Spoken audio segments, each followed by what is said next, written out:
Spring football continues to roll on.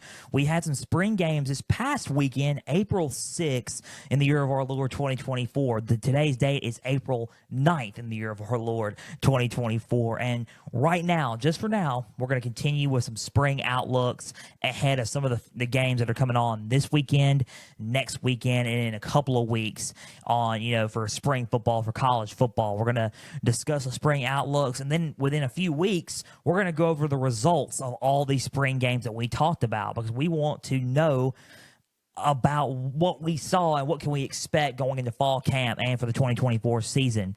Welcome to Pigskin Frenzy on this wonderful and pretty interesting and chilly Tuesday afternoon. Thank you for joining us. I'm Joel Norris, and whether you're watching on YouTube, listening on Spotify, listening on Podbean, listening on Apple, a big thank you for taking some time out of your Tuesday to just sit back, watch, and listen to some college football coverage presented by me. Now, if you're watching on YouTube, subscribe to the channel, like each episode, leave comments down below. Spotify, Podbean, and Apple, all you have to do is just share around with others and follow on there as well. Instagram, X, Facebook, just type in Pigskin Frenzy, follow, like the pages there. You'll get episode updates. You're going to get news and highlights from across college and NFL football. You are going to get trivia questions on Instagram stories. Go and answer today as college football one, as well as all the answers to date for Pigskin Frenzy. The website, www.pigskinfrenzy.weebly.com. You can contact me on there. You can get, choose your platform. The platforms I just mentioned, all are on the Pigskin Frenzy website. You can also learn more about me on that website. Store is coming soon. Guys, if you want just to make make you feel better about yourself, make you just feel good grooming wise, I know I shaved my beard, but guess what? I still use some of their products. The Beard Club.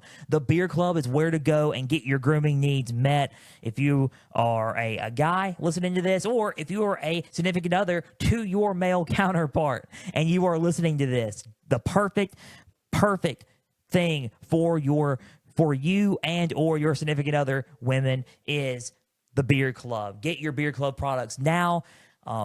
Spring 25, you can use that code. You can go to my website. You can get body wash. You can get 2-in-1 shampoo and conditioner. What I would recommend is if you have facial hair, you get the beard grooming kits. The beard grooming kits are where you can trim it down. You can poof it up. You can make it special. Beard grooming kits. It makes everything great. Or as what these kids call it nowadays, it's what cooks. It is what cooks. The Beard Club. It is best for your grooming needs to be met. You can go to my website, www.pigskinfrenzy.weebly.com. You can go to the affiliations page, click on the Beard Club logo. It's going to take you right there. You can also go to my link tree. Go to my link tree, which is found on my bios on Twitter. X. I'm still trying to get over saying X. Facebook, and Instagram. It is on the bios there. Click on my link tree there. You can get the Beard Club link through there by clicking my link tree and going to purchase products from the Beard Club. Thank you to our partners at the Beard Club. It is where your grooming needs will be met. College football day to day. And we're going to talk about our spring outlook some more. In a few weeks, we will start going over spring football results. I just wanted to take a few weeks in a few episodes to go over spring outlooks for certain teams. I would say we have about 2 more weeks of spring outlooks. 2 more weeks of spring outlooks, and then going into May, we will talk about some spring football results as we enter more in depth into the summer and into the offseason of college football. We'll go over our spring football results because there's some teams that we're going to talk about, and we're going to dive deep, and it's not going to take just one, it's not going to take the whole episode. We're going to go multiple episodes with this, and I'm excited about covering some spring football. I covered Auburn's, I covered Clemson's, I covered NC State's. We talked about those, and I discussed those. I've seen them. I've watched all of it. We're going to get into that, and we're going to discuss what's going on with Auburn and what's going on with NC State and Clemson. But we're going to do that in a few weeks as we, continue our spring outlooks for the next couple of weeks, for our spring games. Guys, let's talk about one thing. We got 4 teams on tap. 3 from the Big Ten this season, by the way, 3 from the Big Ten and 1 from the SEC. Starting with the defending national champions. The defending national champions, the Michigan Wolverines. We're going to dive deep into what's going on in Ann Arbor. We're going to talk about what's going on up in their counterpart, Columbus, Ohio, Ohio State. We're going to also dive deep into the newest member of the Big Ten. They just left the Pac-12, the Fiesta Bowl champions in Eugene, Oregon, the Oregon Ducks. And then we're going to talk about the Peach Bowl champions down in Oxford in the SEC. They coming off the heels of their first 11-win season in program history, Ole Miss. And we're going to discuss all 4 of these before we wrap everything up for the spring outlooks for this week's episode of Pigskin Frenzy for college football. Let's go into Ann Arbor, and let's talk about them first, because I am curious about Michigan. Last year, and you say whatever you want, last year I said this. I said, if this wasn't the year Michigan was going to win it, what's going to be the year? I said that going into the 2023 season. They had all the pieces. All the pieces were there. They had J.J. McCarthy. They had who's just blowing up in the NFL draft right now. We're most likely going to go over that, come Thursday and beyond. 2 weeks left into the NFL draft, by the way. I've been covering it to a T. Pulling double duty with this stuff, guys. You can't make this stuff up about my business. So, you had J.J. McCarthy. You had 2 dynamic running backs with Donovan Edwards and Blake Corum. Epic running back duo there. You also had 2 good receivers. You had Samaj Morgan, who most likely will still be there. You had Roman Wilson. You had a lot of good players, as well as not just Cornelius Johnson. You had him there. You had a lot of good players. You had Junior Colson on defense. You had a lot of good pieces on this Michigan football team. Now all these pieces are gone. Everybody from Michigan from last year's team is up and gone, as well as their coach. You had Jim Harbaugh. Jim Harbaugh is now the new Los Angeles Chargers head coach. He played he coached his alma mater to a national championship. Who he played for. Can he coach the team that he got drafted to, the team that he played for in the NFL, the Chargers, to a Super Bowl? That's on NFL Thursdays. We're not going to talk about that, but he left to go back to the NFL to coach the Los Angeles Chargers. So we got new head coach now, Sharon Moore. Sharon Moore, the interim head coach for a few games and the OC from last season's Michigan team. He is now the permanent head football coach for the Michigan Wolverines, Sharon Moore. It is going to be interesting to see what happens with everything, because they won. They had a great run as this past season, went undefeated. It was Michigan versus the world. A lot of allegations coming out about the sign stealing stuff. We had quite a few episodes done on that. When we were covering during in season for college football, we had a lot of episodes on that, talking about what's going to happen with them. Should they be removed for the playoffs? All this stuff. Recruiting violations. Everybody was after Michigan and Jim Harbaugh. It was Michigan and Jim Harbaugh versus the world. Hashtag bet is what J.J. McCarthy said. He's what he used. Bet. And according to Jim Harbaugh, he made it mean something, bring everyone together. Michigan, and when he was talking about bringing everyone together, he was talking about bringing Michigan together. He brought Michigan together, okay? He brought them together, and they won the national championship. They had an incredible run. They beat Alabama in the Rose Bowl. A lot of people thought, including myself, thought that Alabama was going to beat Michigan. Michigan ended up beating them in the national title. I picked Washington to beat them in the national title, and Michigan ended up beating Washington in the national title. So Rose Bowl win and a national title win for Michigan. I thought Michigan was going to go to the playoffs. I thought they were going to win all year. I honestly could have thought that. I thought they dipped a little bit at the very end, and I thought that Alabama was just too motivated, and I thought Bama was going to be too motivated. But no, Michigan was way more motivated, and Michigan ended up winning in Nick Saban's final game as Alabama head coach, nonetheless. And then went to the national championship, which was Jim Harbaugh's final game as head coach for Michigan, and he ended up bringing a national title home to his alma mater. So, all good things, right? I said it, all the pieces were there. They lost 2 years in a row. They lost a blowout in the Orange Bowl to Georgia. They lost a They lost a close one to TCU in the Fiesta Bowl semifinal, and you're thinking to yourself, what is it going to take? Are they finally going to get over that hump? They found a way to get over that hump this year. Third time's a charm. They found a way to bring a natty home to Ann Arbor. Good on them. I said if this wasn't going to be the year they win it, what's going to be the year?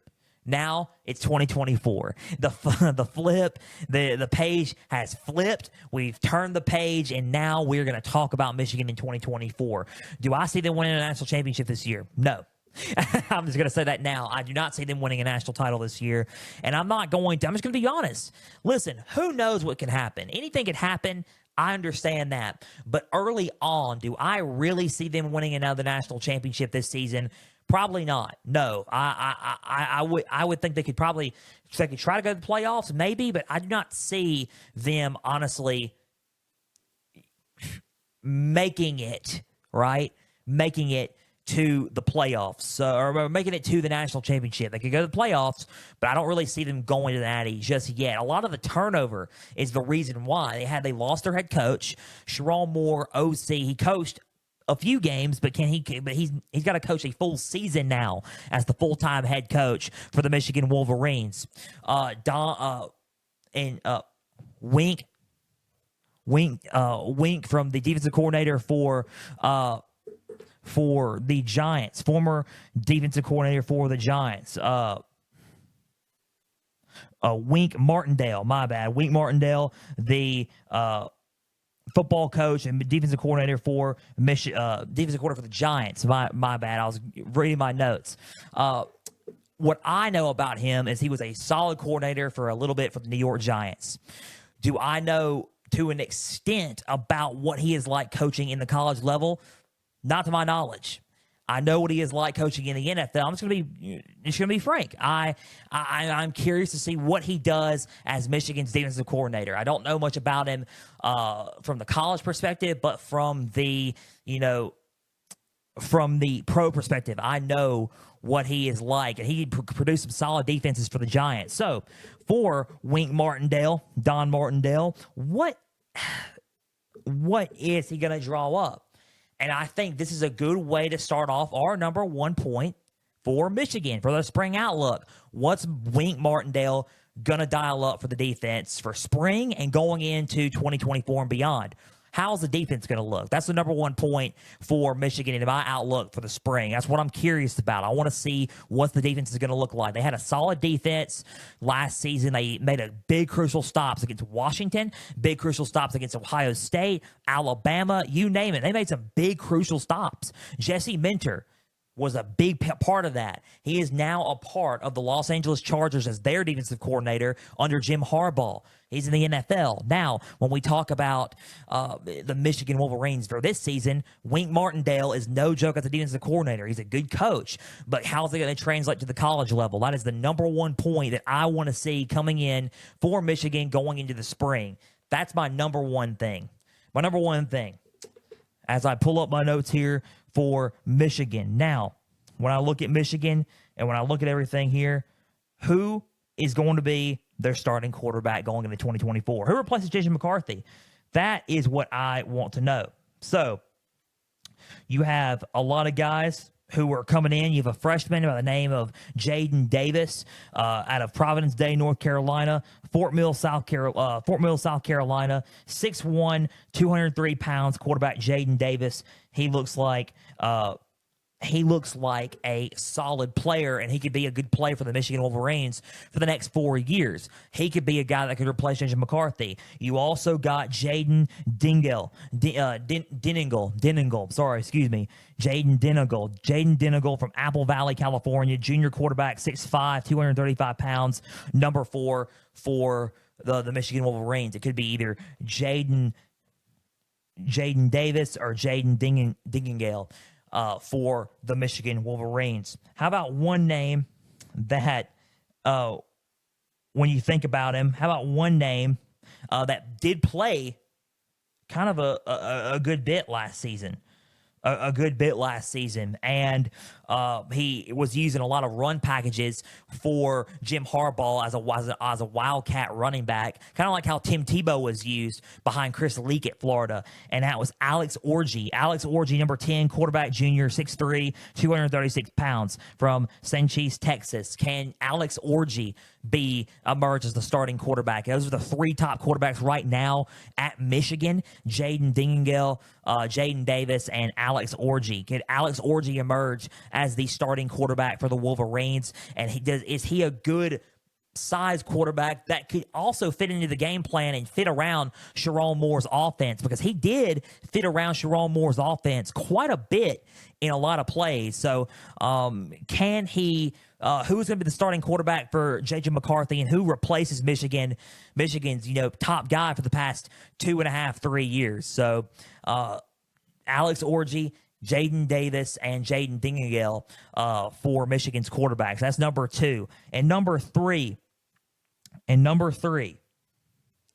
what are the running backs going to look like? You got one running back there, still there. Luckily, star running back Donovan Edwards. He is still there.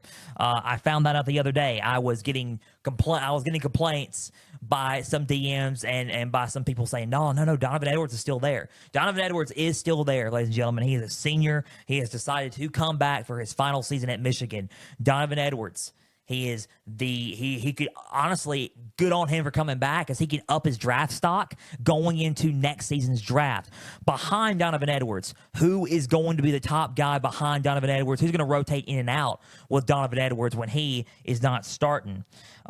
There are some guys that you could look at, and as I scroll down on my notes here and scroll down on rosters here, there are some names you can look at, like Khalil Mullings. Khalil Mullings, graduate transfer, running back, number 20, 6'2", 239 pounds. Khalil Mullings, he could also be a good threat behind Donovan Edwards, as well as Tavir Dunlap. Tavir Dunlap, running back, senior, out of Duval, Texas, number 22, 6 foot, 229 pounds. Some beast at running back that you got with Khalil Mullings and Tavir Dunlap all behind Donovan Edwards. So you got graduate transfer running back, and you got 2 senior running backs at Michigan who could, do the trick. But who's going to help carry the load behind Donovan Edwards? That's going to be the big question. Is it going to be Khalil Mullings or Tavir Dunlap? Those are the 3 main things that I'm looking out for Michigan's spring outlook. How are they going to look overall? How is everything going to look under Sherrone Moore in his first season at Michigan as full-time Michigan head coach? And what's it going to look like coming off of a national championship? So those are a lot of my questions that I hope that we can try to get answered heading into the spring and watching their spring game. So those are the 3. Who's going to replace J.J. McCarthy at quarterback? Who's going to help carry the load at running back behind Donovan Edwards? And number 3, what's the defense going to look like under Wink Martindale, now the defensive coordinator for Michigan? Their spring game, Michigan spring game, the Maize versus Blue spring game, is Saturday, April 20th. Not this Saturday, not April 13th, but next Saturday. Next Saturday, April 20th, noon Eastern, or noon local time, noon Eastern time, 11 Central, if you want to watch it. Michigan Maize versus Blue spring game, Saturday, April 20th. Next Saturday, Michigan's spring game. So, good on them, right? Good on them for winning a national title. But now it's trying to figure out how everything's going to mesh now that, how everything's going to mesh now that everything's coming into place now that a lot of guys are gone from Michigan. So let's see how it goes. Now, when you look at other parts of the Big Ten, you got to look at their counterpart. You got to look at their rival. So let's go over to Columbus, Ohio, and let's do our outlook on Ohio State. I am curious about Ohio State because last year they were undefeated going up into that Michigan game. They lost. Kyle McCord threw an interception. They didn't make the Big Ten championship. They didn't make the playoffs. This year wasn't the same as last year. Last year there was too many losses. and Ohio State only lost one game, so it was like, okay, you got to put them in, right? Put both of them in. This year, there were so many undefeateds, it was like, okay, if Ohio State loses, they're out. All right, if Michigan loses, they're out. Michigan ended up winning the game, back and forth game in the Big House, and Ohio State, off of a Kyle McCord interception, Michigan got the win over them in the game to advance to their third straight Big Ten championship. Ohio State was devastated. They're crushed. Kyle McCord enters the transfer portal. They said that he was most likely in a competition to where he may or may not start the 2024 season with Devin Brown. And he ended up he was like, no, what I'm going to do is I am going to transfer. I am not going to be treated like this. A lot of people didn't really treat Kyle McCord the best anyway. And Kyle McCord ended up going to the transfer portal and transferring to Syracuse under new head coach Fran Brown. Kind of interesting and curious to see what Syracuse is going to do in the ACC this season. But nonetheless, Ohio State had a bowl game. They lost 14-3 to a surprising Missouri Tiger football team. They did quite well in that bowl game. I'll say this: not an offensive performance after Devin Brown was hurt. But the defenses do quite well, but Missouri got the upper hand with Cody Schrader running 2 scores up on Ohio State's defense. But Ryan Day had a plan after everything was over. They brought in a lot of guys. Center from Alabama for the Rose Bowl, if you may recall, that will help you remember better. Seth McLaughlin is now the center at Ohio State. They brought him as a center and O-lineman. They brought in, and it's a big surprise here, Quinshon Judkins, transfer running back from Ole Miss. He was a dynamic running back in the SEC. No one thought he was going to leave Ole Miss until stuff came out and rumblings came out. He had 2 of the best 1,500-yard seasons since Herschel Walker. So double-digit 1,000-yard seasons, back-to-back 1,000-yard seasons. The first running back to do so back-to-back in his first 2 seasons in the SEC since Herschel Walker. Quite impressive. He leaves Ole Miss to come to Ohio State. And it is quite interesting to see Quinshon Judkins now as a junior and in garnet and silver and garnet and white for the Ohio State Buckeyes. It's kind of interesting to see that. They also brought a lot of players in with Caleb Downs coming from Alabama, safety from Alabama. He is now a part of the Ohio State Buckeyes. Mike Ibuka, he stayed on as wide receiver. We know Marvin Harrison left. Court Williams, linebacker, he transferred in as a graduate transfer. You had a lot of guys in this, you recruited well as well on the recruiting trail. Another wide receiver that could mentor behind Mike Ibuka, but also can make an immediate impact for this team is Jeremiah Smith, freshman wide receiver for Ohio State, number 4, coming from Miami, Florida. He was the number 1 overall receiver in the 2024 class. He is a solid player, a solid football player who will make a difference for Ohio State in years to come. So you recruited well at that level. You also brought, a lot of guys in. Jordan Hancock comes back. You got a lot of guys. Jaden Ballard, wide receiver from Washington, coming in here, and transferring to Ohio State. Denzel Burke, Julian Sayin, backup quarterback for Devin Brown. He could be the next guy stepping up. He was originally committed to Alabama, but transferred after Nick Saban retired, went to Ohio State, and is now there. So you got a lot of guys here. Aaron Nolan, a freshman quarterback, they recruited him, who will be a dynamic quarterback for Ohio State one day. Aaron Nolan, if he decides to continue his career at Ohio State. You got a lot of guys here. Carnell Tate, sophomore, coming from Chicago, IMG Academy. Carnell Tate, a part of the Ohio State receiving corps. Carnell Tate, Mike Ibuka, and Jeremiah Smith can cook this season on offense. You got the starting quarterback now for the Ohio State Buckeyes in Will Howard. You got Devin Brown. You have him. You have Will Howard as graduate transfer coming from Kansas State, who most likely will start over Aaron Nolan, over Julian Sayin, over Lincoln Kineholtz, over Devin Brown, Will Howard. So you got him.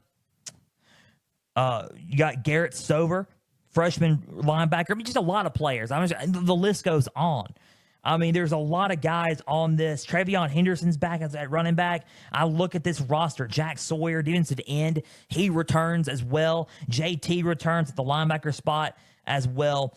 And you look at all these guys and you're thinking, oh, my Lord, this is a loaded team for Ohio State. How could they not win the Big Ten?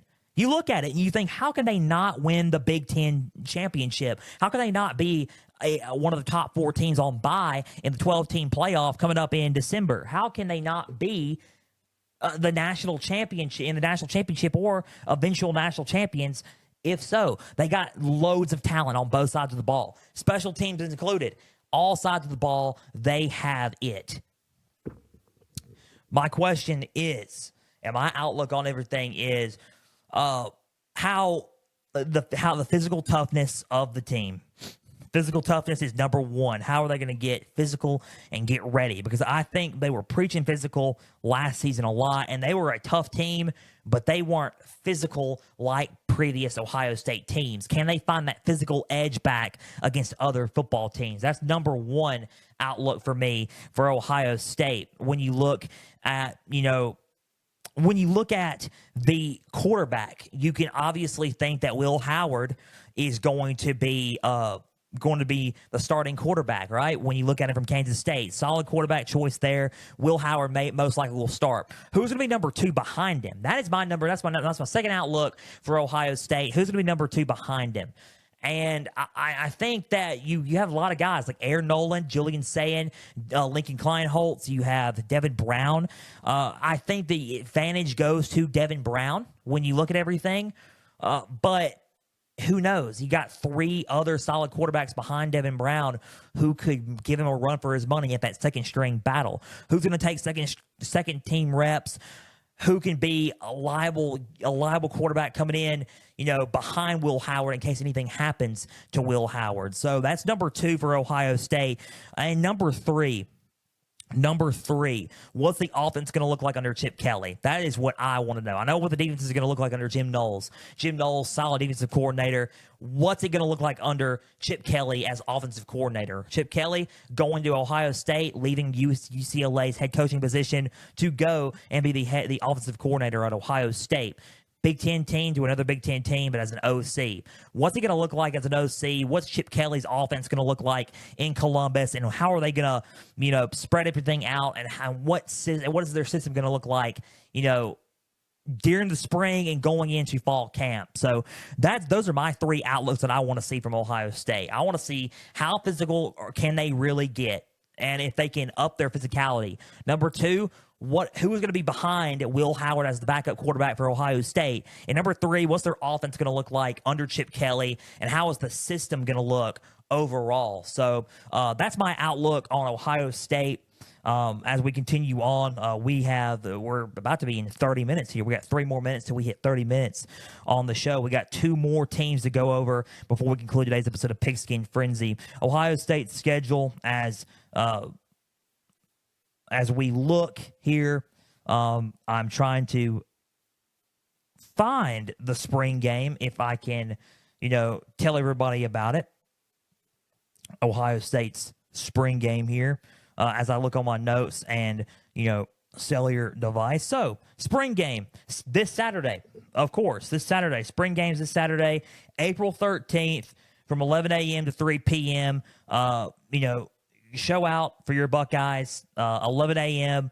to 3 p.m. Ohio State spring football game, Saturday, April 13th. You can watch it most likely on Big Ten Network, ESPN platforms as well. Ohio State spring game, 11 through 3 p.m. this Saturday for the 2024 spring football season. So Ohio State, that's their outlook. If Ohio State is not in it, and this is just going to be my early prediction, if Ohio State's not in it, something's wrong. Something's wrong. We'll get into more of that later on, but something's wrong. I'm looking at the camera right now and saying something's wrong if Ohio State's not in it with the team that they got. Let's talk about Oregon. Oregon, their first season in the Big 12. It is interesting to see, honestly, the transitions that they're going to make into the Big Ten. How are they going to translate into spring football? They had translate into the Big Ten, per se. They had a really Really good season last year. Their final season in the Pac-12, only lost a couple of games. They lost to the same team twice, Washington. They made it to the Pac-12 championship, played very physical football, one of the most physical teams in the big Pac-12, and I'm curious to see how that's going to translate from the Pac-12 to the Big Ten, to Midwest, Mideast, Eastern type football. How is that going to translate? And when you look at it region-wise, and how's it going to look like conference-wise? I think out of the four that have gone to the Big Ten, Washington, Oregon, USC, and UCLA, the one that's going to translate the most to me is Oregon. Dan Lanning is cooking up something special in Eugene. It's his third season going in as Oregon's head coach. He has had two solid football seasons, both including, one included a Pac-12 championship runner-up. One included the Fiesta Bowl, going to a New Year's Six Bowl. Oregon was cooking, in the Holiday Bowl again, or Alamo Bowl. No, it wasn't the Alamo Bowl. It was the Holiday Bowl against North Carolina the previous year. But recruiting has been off the hook. They have finished top 5 in recruiting the first 2 seasons Dan Lanning's been there. He's an excellent recruiter. He's a people's coach. Everybody translate well with Dan Lanning. He's got grit and determination. And I like me some Dan Lanning. I really do like me some Dan Lanning. And Oregon is a solid football team, and I cannot wait to see what they do in the Big Ten. They got a tough schedule. Ohio State's included in that. Michigan is also included in that. UCLA is included in that. Michigan State's included in that. Wisconsin and Washington are both included in that as well. Going to be a tough schedule, maybe, but let's see what Oregon's got for us, especially with the top 5 recruiting class they got with us. And they got 2 solid additions on offense in the transfer portal, and Evan Stewart from Texas A&M, solid choice, and Dylan Gabriel from Oklahoma, who most likely will be their starting quarterback, for the spring, not the spring, but for the 2024 season, one and only 2024 season. Now, you bring some guys back, which is good for your spring outlook. You got Terrence Ferguson back. You got Trayshawn Holden back. You got an inside linebacker. You got Jeffrey Bassa back. You got Gary Bryant Jr. back there. You got Jordan Burch on the defensive end back. You got a lot of guys back. Tysheem Johnson back. You got a lot of guys back, man. A lot of guys back coming in. You got some new faces. Backup quarterback out of UCLA, transfer from UCLA, Dante Moore. Dante Moore will back up Dylan Gabriel. He is going to be the quarterback for the future for the Oregon Ducks. You got Jabbar Muhammad coming in. Jabbar Muhammad coming in from Washington, transferring from Washington to Oregon, and it helps out a big piece of that secondary because they need it. A big piece in the secondary. Jabbar Muhammad is now an Oregon Duck in the Big Ten. Big pickup there. Along with Dylan Gabriel, Evan Stewart now on offense for them. Dante Manning from Kansas City, Missouri, senior. He is there. Nico Reed is still there. They got a lot of guys coming back for Oregon, and Oregon has a lot of pieces and talent that could probably match Ohio State and could take them to the Big Ten championship in their first season as Big Ten members. So when you look at Oregon, what are some key questions about them? Number one, that I want to see, who replaces Bucky Irving at running back? Who's going to replace it? You still got, I'm not just saying, you got some guys. Don't get me wrong. You got some guys at running back. But who's going to replace and add that spark as the new starting running back behind, who was behind Bucky Irving? Who can take that mantle and do what Bucky Irving did, if not better than what Bucky Irving did? Noah Whittington is one of those guys. Redshirt junior running back. Got hurt last season, had a lot of injury, issues from Peach County High School in Fort Valley, Georgia. Noah Whittington is a solid choice who most likely will start for the Oregon Ducks. He can be a solid choice for, the Oregon Ducks. As I look over my notes and look over the roster here,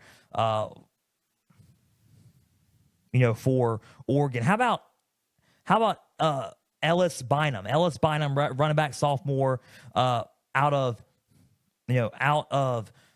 out of Portland, Oregon, sophomore from Central Catholic High School. He waited and waited and waited, and now it could be his time to shine in the offensive system under Dan Lanning. Ellis Bynum out of Portland, Oregon. How about another guy is Jay Harris? He came from St. Louis, Missouri, Northwest Missouri State, transferred in, junior running back transfer. Jay Harris, he could be a solid choice behind Noah Whittington and Ellis Bynum. How about a guy we saw last year, Jordan James, Nashville, Tennessee, Oakland High School. Jordan James could be a solid choice behind Noah Whittington as well. We saw him a little bit last year, and we saw Noah Whittington more behind Bucky Irving. So who's going to just cause that spark in the running game for the Oregon Ducks? That's number one. Number two, besides Jabbar Muhammad, what's the secondary going to look like? Besides Jabbar Muhammad and besides Nico Reed and Dante Manning, what's behind them in the secondary, and what are they going to look like? If they have to to rotate in and out, right? You look at Dakota Fields. Dakota Fields, defensive back freshman out of Gardena, California. He's a solid choice, and he is a baller. He really is. He plays some physical football. He can read the coverage as well against receivers, and it's going to take him some time to develop, but Dakota Fields could be a strong choice at defensive back for Oregon. How about Sion Lalalea? Defensive back junior from Mountain View, California, came from the College of San Mateo. Transferred into Oregon. How about he could be a solid choice for behind Jabbar Muhammad, and in case anything happens to Nico Reed or Dakota Manning, or Dante Manning, rather, in the secondary. Finally, redshirt freshman Solomon Davis could be that choice as well, wearing the famous number 15 that Christian Hernandez wore in Oregon. So redshirt freshman out of Fontana, California, coming in. Let's see what he's got, behind Jabbar Muhammad and behind Nico Reed and Dante Manning for Oregon in the secondary. So that's number two. Who's going to step up behind the main starters in case anything goes wrong, in the secondary spot this season? So that's what I want to see there, behind them. And number three, we know that the receiver spot is going to be filled with Evan Stewart, Trayshawn Holden, and Tez Johnson. Just like the defensive backs, who's after them? You got guys like Justice Lowe who could probably step in. I want to see what he's made of in the spring. Sophomore out of Portland, Oregon. I want to see what he is made of in the spring as well. How about Jeremiah McClellan, St. Louis, Missouri, freshman receiver coming in out of Christian Brothers College. I want to see what he can do as a solid wide receiver. That's another receiver that I want to see. And one more receiver before we move on that I kind of want to talk about just for a tiny bit. Preston Alford, sophomore out of Dripping Springs, Texas, Dripping Springs High School. I want to see what happens with him and see if they play him a lot more in the spring, going into fall camp as well. Behind Evan Stewart, behind a Trayshawn Holden, and behind a Tez Johnson. So that's what I want to see. Those are the three things I want to see. One, behind the defensive backs, who's going to step up behind the star defensive secondary? Who's going to step up behind the star receivers for this team? And honestly, number three, what's it going to look like? At the running back behind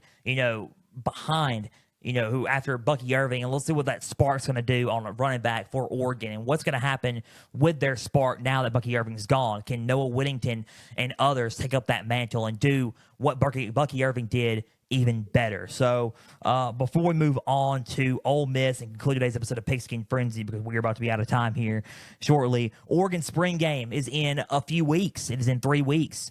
It's rather in 2 weeks. 2 weeks, right? So 2 weeks. It is in 2 weeks, April 27th, Saturday, 1 p.m. local time for Oregon. So if you're in the East Coast, it is 4 p.m. Eastern. So 4 p.m. Eastern for Oregon spring game, 1 Pacific, Eugene, Oregon, and Austin Stadium, the 2024 spring football game for the Ducks, April 27th, Saturday, April 27th at 1 p.m. Eugene, Oregon time.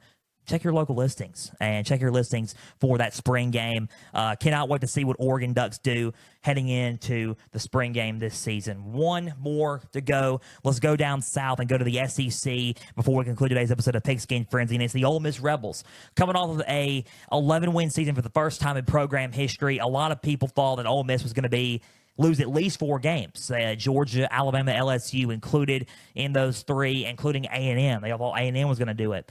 They beat LSU. They beat A&M. They only lost 2 games. Lost to Georgia, lost to Alabama. And let me go on and tell you something.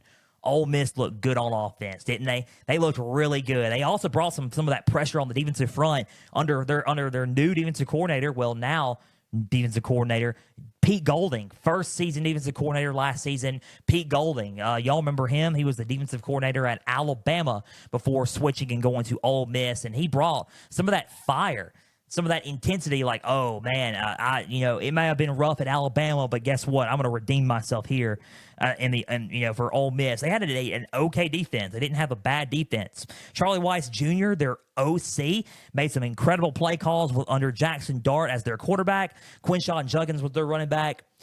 They got some good receivers with Trey Harris, Jordan Watkins, Dayton Wade, Caden Prescorn.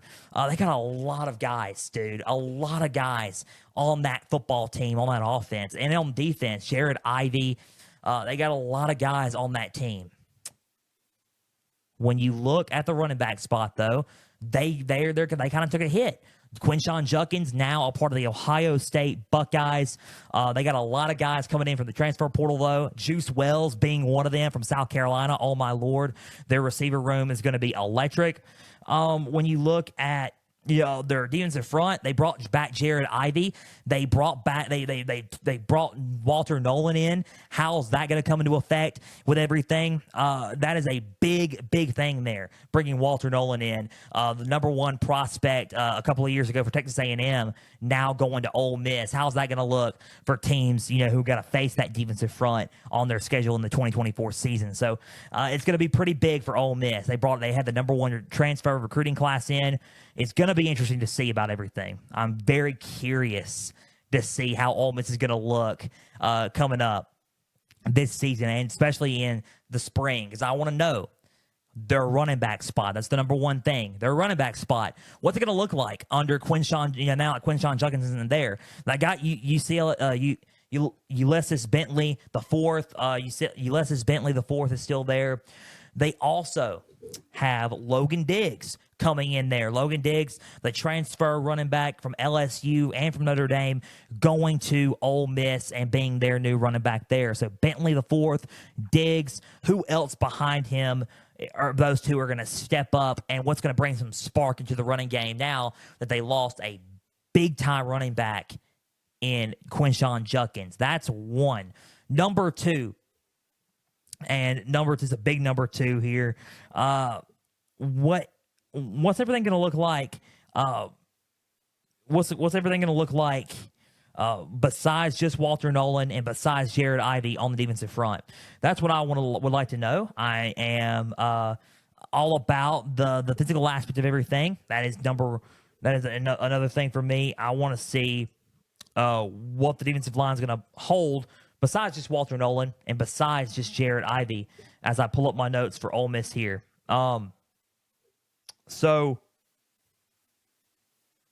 as I pull it up here, number 1, Joshua Harris. Joshua Harris, senior, he is still there. You got guys like, you got Walter Nolan, like I said. You got Jared Ivey still there. You can also move, and I didn't think about this, Suntane Perkins, you can move him as a hybrid edge rusher and bring him on the line as well. Chris Paul Jr. is still there. You can move him on the line and bring him there as well. So you got guys. Jared Ivey's still there, of course. Who is going to step up and bring bring more of that physicality and help out Jared Ivey and help out Walter Nolan? So those are some guys. Cam Franklin could be a guy that you can look at and see, hey, he can move up and help a little bit out with Walter Nolan and Jared Ivey as well. So that's one big thing. That's another big thing for Ole Miss that I would like to see as well. Number 3, I want to see how physically improved they are. Same thing with Ohio State a little bit, but with Ole Miss, because they got tossed around against Georgia. They got to play Georgia again this year. If they want to match up and level up on a lot of things, I think, honestly, if you look at it, if you want to match up a lot, you got to play better physical football. You got to be more physical, recruit, beef up your guys, beef up the both of your lines, the offensive line and the defensive line, and win in the line of scrimmage. And that's how it's usually done in the SEC in a lot of games, is winning in the line of scrimmage. You got the quarterback, you got the offense, you got some of the key talent on defense and offense and on special teams. You just got to play physical football. So what's the physicality going to look like in the spring? How is it going to, level up in the spring? So those are the three things. Who's going to provide that spark behind Logan Diggs, that running back, and behind Ulysses Bentley, the fourth? Who's going to help out, Jared Ivey? And who's going to help out Walter Nolan on the defensive front? And how physical is Ole Miss going to be going into this season? Because they're going to be hyped. They're a really, really high football team. They have a schedule that's fairly easy, bringing back a lot of their guys. Ole Miss is a team that I would watch out for in the SEC going into this season. Let's see how it's going to be. Who knows? Usually, when Ole Miss gets hyped up, they usually lose 4 or 5 games. Okay, so I'm afraid to say anything or hit the ceiling on Ole Miss just yet. But when you don't hype up Ole Miss usually ends up winning 11 games. So who knows what's going to happen with Ole Miss? But one thing I can for sure tell you is they got the talent. And I think that it can come a long way for them. Just those 3 things, and I want to see them improve on those 3 things in the spring going into fall camp. Ole Miss, as I look up on my notes, their spring game, Ole Miss's spring game is April 13th, this Saturday at 3 p.m. Central Time, 4 Eastern, in Vaught-Hemingway Stadium.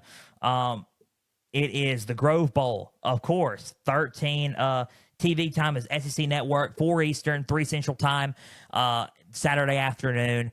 The Grove Bowl spring game for Ole Miss is this weekend, this Saturday. We will have results on that as soon as we can. Good luck to everybody in the spring. And those are my outlooks, pretty much, for Ole Miss, Ohio State, Oregon, and the defending national champion, Michigan. I want to see all those things come to fruition, and we are going to give results on them in a few weeks. That just about does it for Pigskin Frenzy. A big thank you for taking some time out of your Thursday to just sit back, watch, and listen to some college football coverage presented by me. Now, if you're watching on YouTube, subscribe to the channel, like each episode, leave comments down below. Spotify, Podbean, and Apple, all you have to do is just share around with others and follow on there as well.